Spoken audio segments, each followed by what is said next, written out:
Music history is full of rivalries, little spats, and plenty of bruised egos. You've got Paul McCartney's quiet disappointment and Kurt Cobain's artistic disdain, but for Phil Collins, those were just footnotes in a long and storied career. One feud, however, went way beyond a simple rivalry. It was a relentless, decade-long campaign of public humiliation, led by a man who saw Phil Collins not just as a musical competitor, but as the literal antichrist of music. For years, Collins tried to just ignore it and rise above it all, but the attacks were too personal, too vicious, and way too public to just shake off.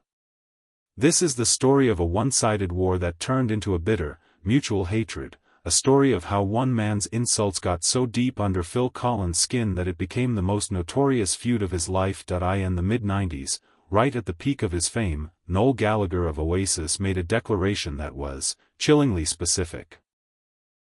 He told a journalist, "I want the severed head of Phil Collins in my fridge by the end of this decade. And if I haven't, I'll be a failure." This wasn't some drunken joke or a line he just threw away. This was a mission statement. And believe me, it was just the beginning. To really get how this bitter feud even started, we have to go back to two totally different musical worlds. First, let's zip back to the 1980s. This was, without a doubt, the decade of Phil Collins. You couldn't escape him. He was a certified hit-making machine, a global phenomenon who, right alongside Michael Jackson and Paul McCartney, was in that exclusive club of artists who had sold over 100 million records both as a solo act and as a member of a band. Born in London, Collins was a child actor. He was an extra in the Beatles film A Hard Day's Night and even landed the role of the Artful Dodger in a West End production of Oliver. But his real passion was drumming. He answered an ad in Melody Maker and joined the progressive rock band Genesis in 1970. When their flamboyant frontman, Peter Gabriel, left in 1975, the search for a replacement went nowhere. So, reluctantly, Collins, the drummer, stepped up to the mic. What happened next was a slow, deliberate reinvention. Genesis started shedding its prog rock skin and moved toward a more pop rock sound that was easier for mainstream audiences to get into. At the same time, Collins kicked off a solo career that would end up being even bigger than his band's massive success. His first solo album, Face Value, from 1981, was a raw, emotional record fueled by his recent divorce. It had the monster hit, In the Air Tonight, a song so iconic its drum fill is recognized all over the globe. Throughout the 80s, Collins was just everywhere. Albums like No Jacket Required churned out hit after hit, Sussudio, One More Night, Take Me Home. He was all over the radio, on MTV, and on movie soundtracks. He even became the only artist to play at both the London and Philadelphia Live Aid concerts in 1985. Famously jetting between the two continents on the Concorde. He was, by every measure, a pop music juggernaut, a balding, kind of unassuming guy from London who had become one of the biggest stars on the planet. He was a family man, a total professional, a reliable hitmaker. And to a new generation of musicians cutting their teeth in the smoky pubs of Manchester, he was everything they hated, and that's where Noel Gallagher comes in. Born into a working-class Irish family in Manchester, Noel's childhood was a world away from Collins' London stage school education. His was a childhood marked by instability, but he found his salvation in music after seeing the Smiths on TV. He taught himself to play guitar and started writing songs, crafting a style that was all about the British rock royalty of the 60s and 70s, the Beatles, The Who, The Kinks, and the Jam. In 1991, he joined his younger brother Liam's band, The Rain, but on one condition. He would be the only songwriter and the undisputed leader. He renamed them Oasis, and with a powerful mix of Liam's snarling charisma and Noel's arena-ready anthems, they were set for greatness. After getting discovered by Creation Records head Alan McGee in 1993, their rise was explosive. Oasis hit the British pop scene like a grenade. The early 90s were dominated by American grunge on one side and polished, polite pop on the other. Oasis, and the whole Britpop movement they led, was a rebellion against both. It was loud, arrogant, and just unapologetically British. It was about taking back the charts for guitar bands, for lads from council estates who actually had something to say. And in their mission to bring rock and roll back to its rightful place, they needed an enemy. They needed a symbol of the bloated, junk food music they were so determined to destroy. They found their perfect villain in Phil Collins. For Noel Gallagher, Phil Collins wasn't just some artist whose music he didn't like, he was a cultural disease. Collins represented the McDonald's music that Oasis was basically formed to destroy. He was the poster boy for the slick, soulless, synth-heavy pop that had ruled the last decade. To the raw, guitar-driven authenticity that Noel was all about, Collins' music was just cheesy, glossy, and way too sentimental. In Noel's eyes, it was music with no edge, no danger, and absolutely no soul. The attack started almost as soon as Oasis got a platform. Noel, who was never one to hold back, made his mission crystal clear. In a now infamous quote captured in the documentary Supersonic, Noel laid out his manifesto: "We're gonna get rid of Phil Collins and Sting, junk food music, McDonald's music, we've got to get in the charts and stamp them out." And he didn't stop there. The insults escalated with shocking speed and venom. He told one journalist, "People fucking hate cunts like Phil Collins, and if they don't, they fucking should." In another interview, he declared, "Just because you sell lots of records doesn't mean to say you're any good. Look at Phil Collins." But the insult that would really stick, the one that would define the feud for decades, was when he called Collins the Antichrist. It was a shocking, over-the-top statement, but Noel repeated it in tons of interviews, turning it into a running joke and a permanent stain on Collins' public image. The reasons for this deep-seated hatred were both musical and personal. Musically, Noel saw Collins as a complete betrayal of rock's rebellious spirit. Here was a drummer from a prog rock band who had somehow turned into a mainstream pop icon, churning out ballads and dance hits that appealed to housewives. In the world of Britpop, with all its focus on laddish culture and rock and roll swagger, this was the ultimate sin, but there was also a more specific, personal grudge that Noel held on to, even if it wasn't really based in fact. Noel claimed over and over that his hatred for Collins came from a specific chart battle in the early 80s. He insisted that Phil Collins' cover of "You Can't Hurry Love" had unfairly kept his idols, The Jam, from getting to the #1 spot. In a 2023 interview, Noel said, "He kept The Jam off #1. I thought, once I get there, I'm not going to let him get away with that." But, chart records show this isn't actually true. Collins' song hit #1 in January 1983, 2 months after The Jam's final single had already topped the charts. The two songs were never actually in direct competition for the top spot. But hey, the truth rarely gets in the way of a good story, and for Noel, this made-up grievance became a foundational myth in his war against Collins. Phil Collins, on his end, was just baffled by the whole thing at first. For years, he stayed quiet, trying to ignore the constant jabs from the Gallagher brothers. He was at a totally different stage in his life and career. While Oasis was kicking down the doors of the establishment, Collins was the establishment. He was writing Oscar-winning songs for Disney's Tarzan and living a quiet life in Switzerland. The hate seemed to come out of nowhere. He later talked about his confusion, saying, "They keep having a go at me, which I find strange." In another interview, he expressed his surprise at the vitriol of the Gallagher brothers, and people like that who consider me the Antichrist of music. "I don't think I've done anything that bad." For the better part of a decade, the feud was a long-distance thing, fought mostly in the pages of music magazines and on TV. Noel would launch a verbal grenade, and Phil would just quietly take the hit. But eventually, the relentless attack started to wear on him, and Collins couldn't keep his mouth shut any longer. The tipping point seemed to be when Noel dragged Collins's supposed politics into it.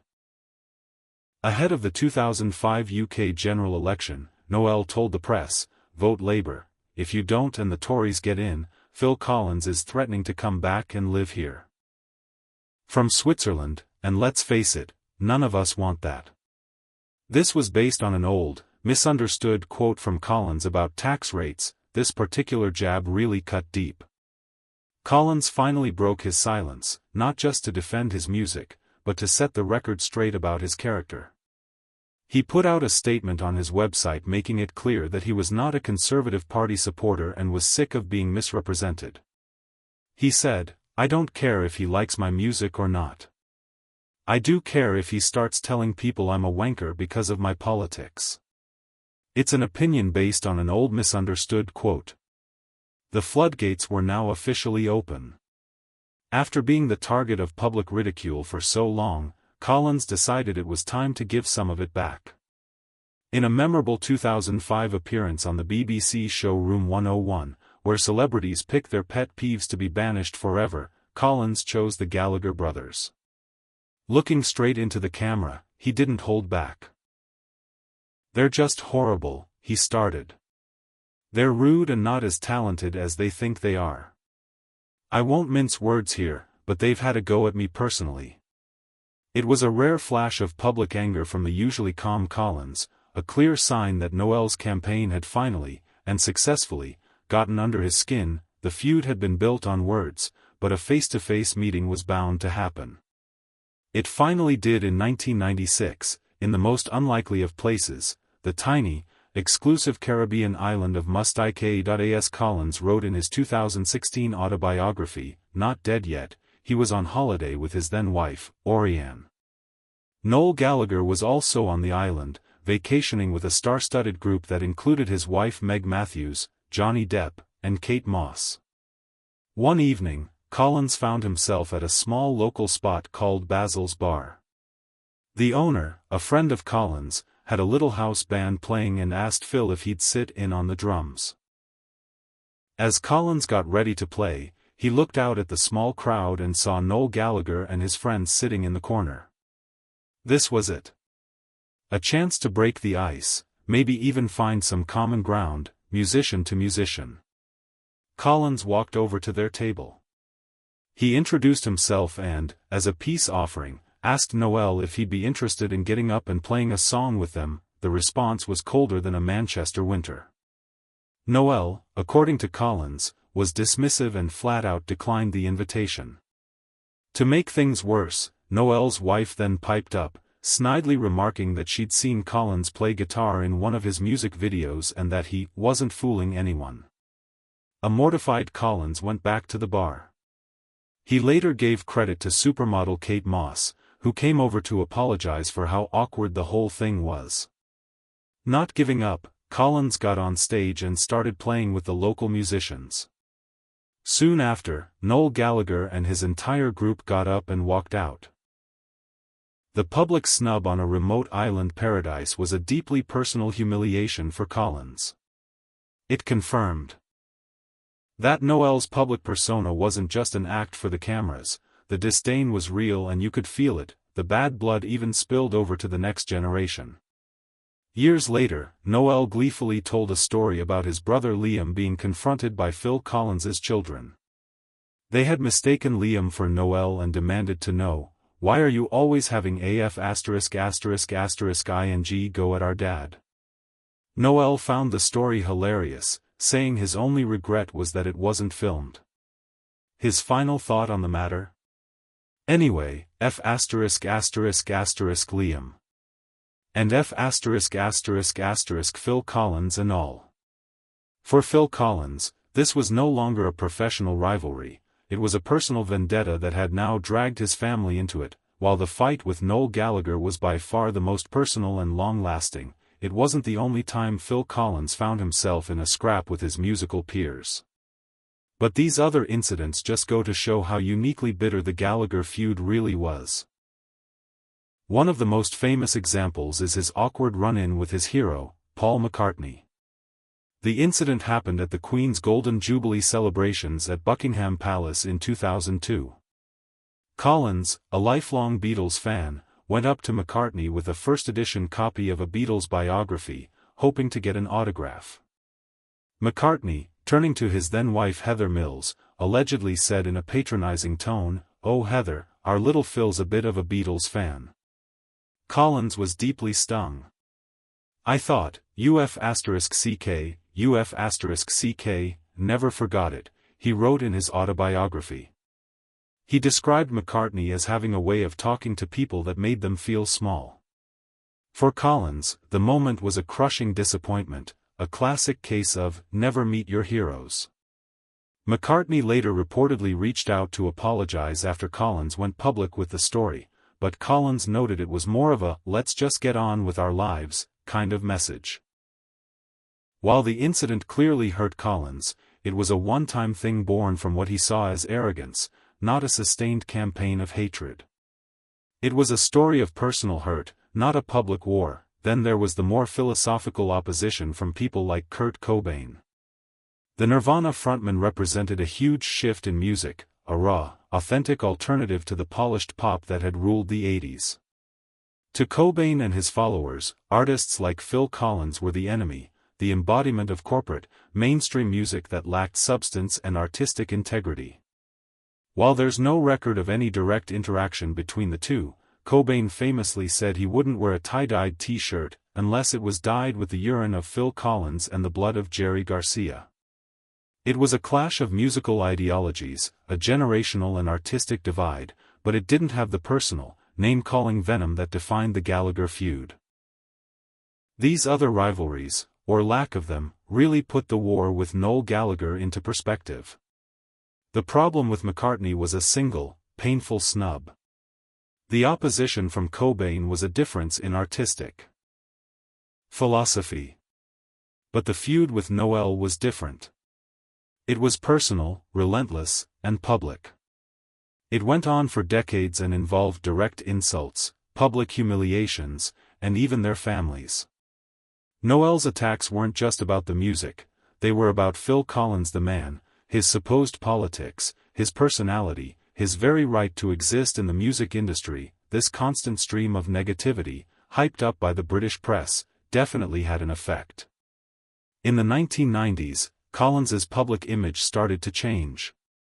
He went from being the lovable, always on the radio pop star of the 80s to a figure of ridicule in some circles. He became a punchline, labeled as boring and the Antichrist. The narrative that Noel Gallagher had so skillfully built, that Collins was a symbol of everything wrong with music, had stuck. It's impossible to know for sure how much this feud led to Collins's decision to step back from the spotlight.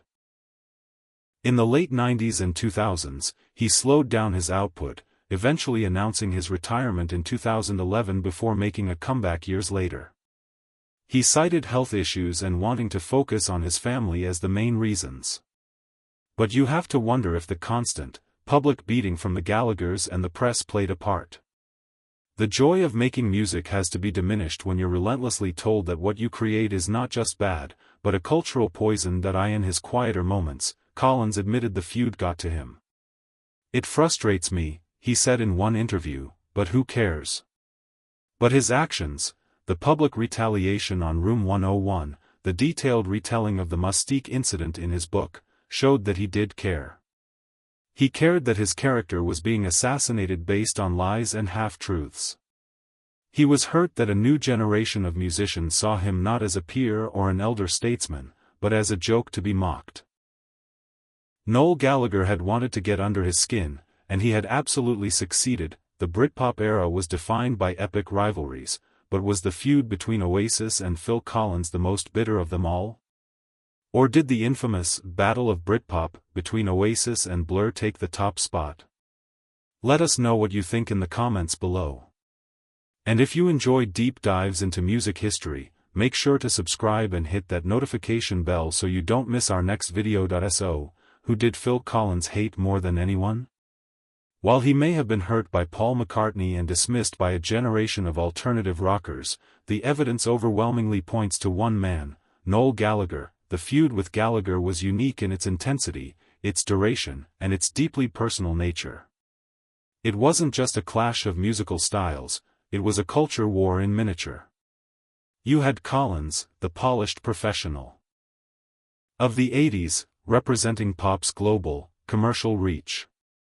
And then you had Gallagher, the working-class hero of the 90s, fighting for a raw, rebellious, and defiantly British rock and roll. Noel Gallagher needed an enemy to rally against, a Goliath for his David to slay. He chose Phil Collins, and for more than a decade, he waged a campaign of verbal warfare that was as brutal as it was effective. He called Collins the Antichrist, accused him of making junk food music, and publicly wished for his beheading. He turned a generation of music fans against a man who had sold over 100 million albums. For Phil Collins, a man who, by his own admission, just wants to be liked, this was a special kind of torture. It was a public narrative he couldn't control and a personal animosity he couldn't diffuse, even when he tried to extend an olive branch on a Caribbean island. The feud forced him to break his usual dignified silence and fight back, to get into the kind of public mudslinging he had always tried to avoid. In the end, the story of Phil Collins and Noel Gallagher is more than just another celebrity spat. It's a study in how public perception can be twisted, how a narrative, no matter how false, can become reality. It's a story about how words can be weapons, and how even for a global superstar, some wounds never really heal. Phil Collins had faced down rock critics and navigated the tricky waters of the music industry for decades, but he could never truly shake the shadow of the man who hated him most.